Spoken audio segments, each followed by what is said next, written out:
Under these vibrant blue waters, coral reefs, often called the gardens of the sea, are like jewels beneath the waves. Countless marine creatures call them home, and they're also a lifeline for people. However, these coral reefs are facing an unprecedented crisis, bleaching. So in this episode of our special series, Coral Reefs Whisper, we use XR technology to dive into the South China Sea to uncover why are corals losing their colors and what does this mean for our ocean. It's getting warmer. Can you feel it? My colors are fading. My strength is slipping away. What you are seeing right now is one of the biggest challenges the coral reefs worldwide are facing, bleaching.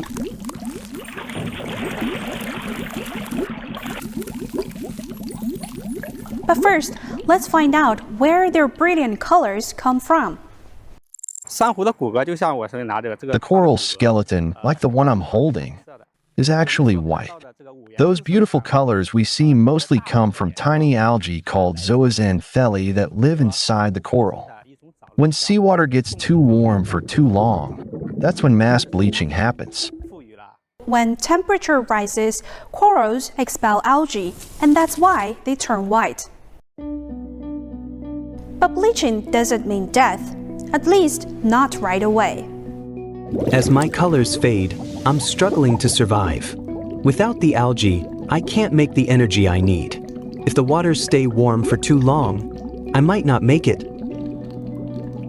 And bleaching isn't something just happening here, it's a global crisis. Most recently, the International Coral Reef Initiative announced about 84% of the Earth's coral reefs have been impacted in a mass bleaching event. Take Great Barrier Reef, for example. Australian scientists are also seeing stress, as mortality events are occurring at an unprecedented rate. This current fourth global mass bleaching event started in the Caribbean in the summer of 2023. It has continued to ongo and impact Australian reefs in 2024, Western Australia reefs in 2025. So this fourth mass bleaching event continues to impact reefs around the world, which is a clear sign that the ocean warming and the climate change impacts are a global pressure. But bleaching is not the end of the coral story. When corals die, their skeletons break apart and over time form something we call cays or sandbars. And here in the South China Sea, several of these cays already exist.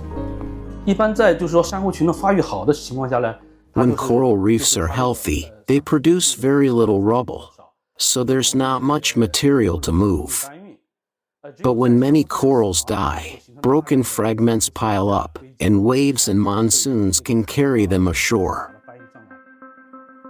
Scientists say the formation of cays is a natural phenomenon, but some media outlets claim that cays are evidence that China has dumped crushed corals into the South China Sea to build artificial islands, and they even posted photos. Cays have no plants, so they're unstable. When a big storm hits a cay, it shifts, revealing fresh slopes covered with new coral rubble. It might look like artificial filling, but it's entirely natural. I captured such a phenomenon in 2016 at Tianjiao, right after a storm, and again in 2018 at Niuejiao. Coral reefs and cays are not battlegrounds for finger pointing. They are signs of how nature adapts and evolves. Here in the South China Sea, building and protecting the ocean don't have to be at odds, not if you lead with science, put the environment first, and think long-term.